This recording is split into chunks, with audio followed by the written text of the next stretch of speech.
Y en una tarde donde la Corte Suprema de Justicia, en virtud de lo que vamos a charlar con vos, vuelve a ser protagonista, lamentablemente. Sí, la verdad que sí. Y un poco, mira, si recordamos mi última visita, no estuve el miércoles pasado porque justamente fue el 10 de mayo, el día de la Marcha de los Pañuelos. Sí. Creo que se va a conocer no solo en la Argentina, sino en el mundo como la Marcha de los Pañuelos.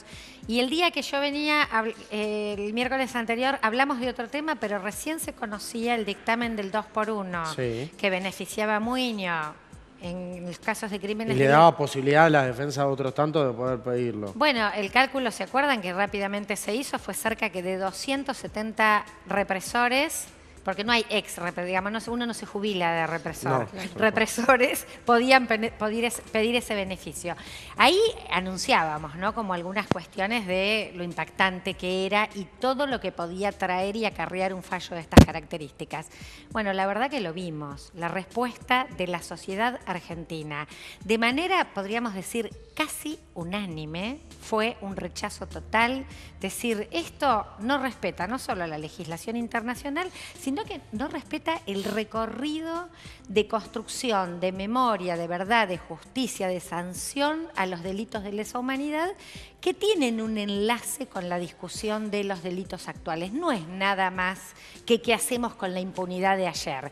Porque si los delitos aberrantes en cualquier lugar del mundo se considera que hay distintos niveles de delitos, pero cuando los delitos los comete el Estado, por eso se denominan de lesa humanidad, cobran una dimensión mucho mayor, porque además se supone que el Estado es quien protege a las personas. Bueno, sí, por eso estos delitos son imprescriptibles y por eso no se pueden aplicar conmutaciones de pena, como en este caso, que de hecho era casi una amnistía, casi un indulto para los represores. Bueno, ahí vemos algunas imágenes de esa plaza. De lo que fue la plaza. Esa plaza de los Pañuelos. Yo tuve la oportunidad de estar en el escenario y de poder verlo, de vivir, de ver a las madres, a las abuelas, madres de sectores que no se movilizaban tanto juntas. En las madres líneas fundadoras estaba Nora Cortina, con Tati Almeida, con Estela Carlotto. Una fuerza de la energía de que ellas, sobre todo, creo que han iluminado esta lucha en contra de la impunidad, una lucha por justicia. Como ellas dijeron, nosotros lo que queremos es que se cumplan los juicios y en este caso que se considere los que son parámetros internacionales. El fallo de la Corte no respeta lo que dicen los tratados internacionales, que los delitos de lesa humanidad no pueden reducirse penas. La respuesta impresionante.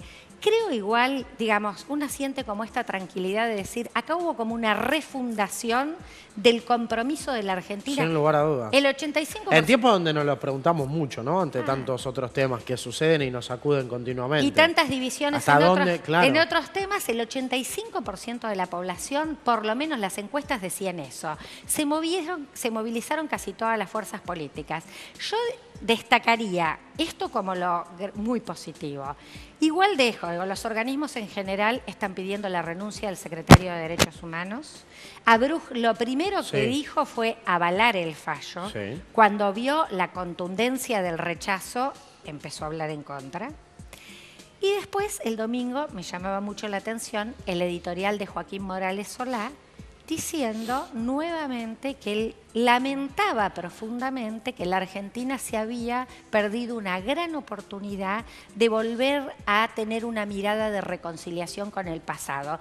Reconciliación, una palabra que también usó la Iglesia Católica, que también dio como una vuelta con el perdón a través del dio como una vuelta en el camino. Y digo, me parece que si ponemos a los que seguimos teniendo en observaciones, nombraría estos sectores, el secretario de Derechos Humanos, la jerarquía de la Iglesia Católica, bueno, y diarios como La Nación, que siguen pidiendo impunidad, porque en realidad lo que piden es impunidad.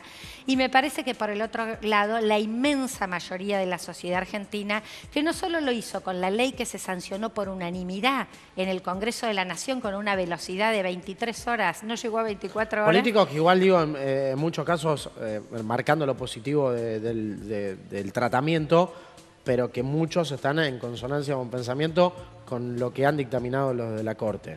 entonces los jueces de la Corte. En definitiva, lo tomamos como global y como un buen paso, pero siempre en un pasito atrás de lo que va a suceder. Por supuesto, además me parece que es un paso que la movilización ciudadana fue tan contundente y tan fuerte que no tuvieron más remedio que decir, bueno, busquemos qué proyecto de ley, saquémoslo adelante y digamos, frente a los delitos de lesa humanidad, no hay prescriptibilidad y no hay posibilidades de indulto, de amnistía, ni ningún tipo de estas medidas. Quedaron muy mal parados. Digo, me parece que los dos nuevos jueces de la Corte se leía en sintonía. Rosenkrantz y Rosati, sí. Especialmente señalan a Rosenkrantz, que es quien aparecía más ligado a la escritura de este fallo del 2x1. Fueron puestos por el actual gobierno, fueron a propuesta, fueron por decreto, recordemos sus cuestionamientos de origen, ni siquiera al final purificaron o mejoraron su designación a partir del Senado, pero de origen hasta un decreto, algo totalmente fuera de los procedimientos. Y lo llamativo, Hayton de Nolasco, que tiene del 2009 un fallo en un sentido contrario. Creo que estos tres jueces de la Corte han quedado en observación de la ciudadanía y me parece que están marcando algo que decíamos como una especie de clima de época, que muy rápido hay una Corte que se pone en una sintonía de restricción de derechos, de mirada distinta de la ampliación de los derechos humanos. Y quiero, por último, en este capítulo, y ahora vamos a volver a hablar de la Corte, porque un mes antes de este fallo, ellos hicieron una interpretación, en el caso Fontevecchia, del alcance de las sentencias de la Corte Interamericana de Derechos Humanos, diciendo que no alcanzaban a la Corte Suprema de Justicia de la Nación. Con lo tal, restringían la interpretación, una vez más, de los mecanismos y del mecanismo internacional de derechos humanos que nuestro país ha suscrito y para el que nuestro país es constitucional. Sí. Se lo acaba de decir, ahora está la CID, empieza a funcionar en Argentina la semana que viene. Se lo dijeron al gobierno, ojo con este fallo y ojo con el fallo anterior, que quiere colocar a la Corte como si fuera extrapoder. No, a ver, el Estado tiene tres poderes, uno es el judicial y la Corte es un poder de este Estado y por lo tanto debe respetar la Corte también la interpretación y todo el pliego de derechos humanos internacionales del que nuestro país es signatario y para el que nuestro país es ley. Bien. A ver, ¿por qué la Corte en este caso vuelve a ser noticia, pero no por un fallo que podamos destacar? Todo lo contrario.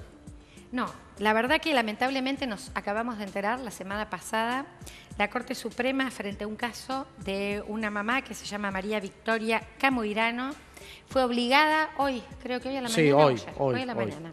Fue obligada a trasladarse a los Estados Unidos, a llevar a sus dos hijas a revincularse y a vivir con su padre.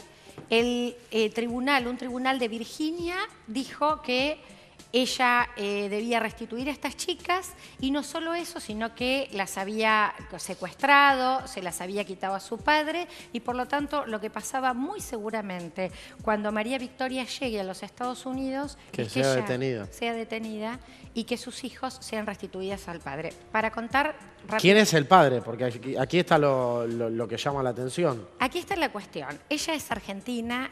Se casa con él en los Estados Unidos, él es puertorriqueño con nacionalidad en Estados Unidos, tienen una hija allí en Estados Unidos en el 2006, se van a vivir a otros lugares, viven en 2 o 3 países, tienen como una cierta vida migrante y llegan a la Argentina nuevamente en el 2009. Allí nace su segunda hija, tienen 2 hijas, una de ellas es argentina. Cuando tenía 3 años, su hija mayor, la madre notaba síntomas de abuso, pero además su abuela encuentra al padre intentando abusar o abusando. Abusando, en ese caso lo que expresa la abuela. Abusando expresamente de la niña de 3 años.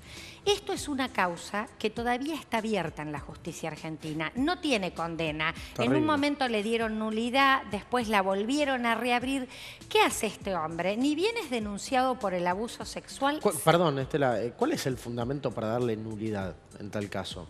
Mira, hubo alguna discusión respecto a las niñas y al que decían que no había declaración de las niñas. Vos sabés que en Argentina, desde hace ya muchos años, y en una jurisprudencia que aportó mucho el ex juez de La Plata, Carlos Rosansky, se utiliza la cámara Gesell. Vos a los chicos no los podés interrogar. Entonces lo que se hace es una cámara Gesell con personal especializado, se trabaja con test, con un diálogo con el chico, sin un modo de interrogamiento como en un juzgado.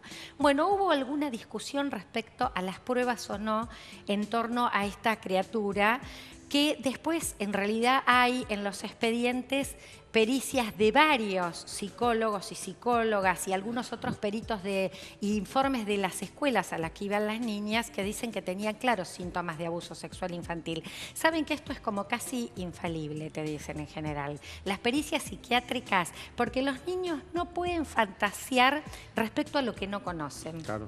Entonces, cuando hay situaciones de abuso, los chicos van a estar poniendo en sus dibujos, en sus relatos, en sus cuentos, aspectos de la sexualidad, por ejemplo, que no tienen modo de conocerlo si no vivieron. Por eso son tan infalibles las pericias frente a los abusos. Digamos, acá no hay que si la mamá le dijo que diga, porque hay veces que se usa ese argumento. Claro. Bueno, esta causa por abuso está reabierta.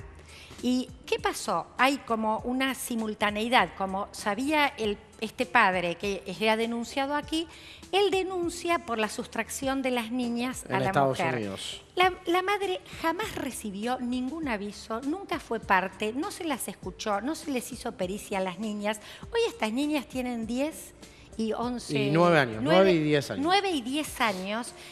Hay algo que es una convención para nosotros que es también, cuando hablábamos hoy de convenciones internacionales, los derechos de niños, niñas y adolescentes. Respetar el interés superior del niño, reconocer su gradualidad en el crecimiento y preguntar qué quieren hacer frente a alguna circunstancia de su vida penosa. Bueno, estas chicas no han tenido esta oportunidad.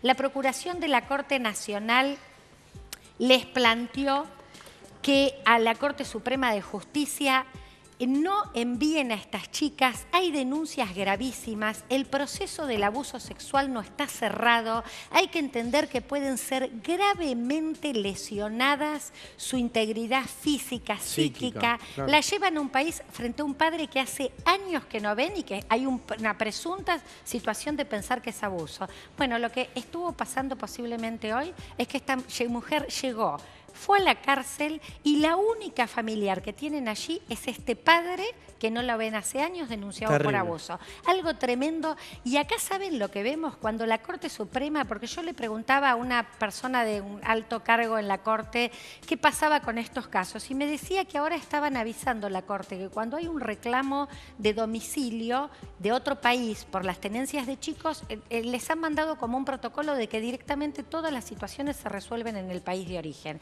Bueno, este país de origen, la Procuración dice, es hasta dudoso, porque vivieron poco tiempo, una de las hermanas nació en la Argentina. Tendrían que contemplar y dar la posibilidad de que haya un periodo de que a las niñas se les haga la pericia, se escuche si quieren vivir con ese padre. Bueno, no hay perspectiva de género, no hay perspectiva respecto a una mirada de las familias de otro tipo. Es decir, se reintegra al padre en estas condiciones, un desamparo terrible. La verdad que la Corte Suprema de Justicia va a tener que, no sé, pasar por qué instancia, porque en nuestro país es la última instancia. Sí, la última instancia, claro. La madre puso una queja a la Corte Interamericana pidiéndole una medida cautelar a la Corte Interamericana de Derechos Humanos para pedir, por favor, paren la ida a Estados Unidos. Esto fue imparable. Esperemos saber cómo va a seguir este capítulo y esperemos que ella esté acompañada en los Estados Unidos y de que estas niñas de algún modo encuentren algún amparo en una situación que hoy vemos solo de desamparo, de desprotección y de injusticia.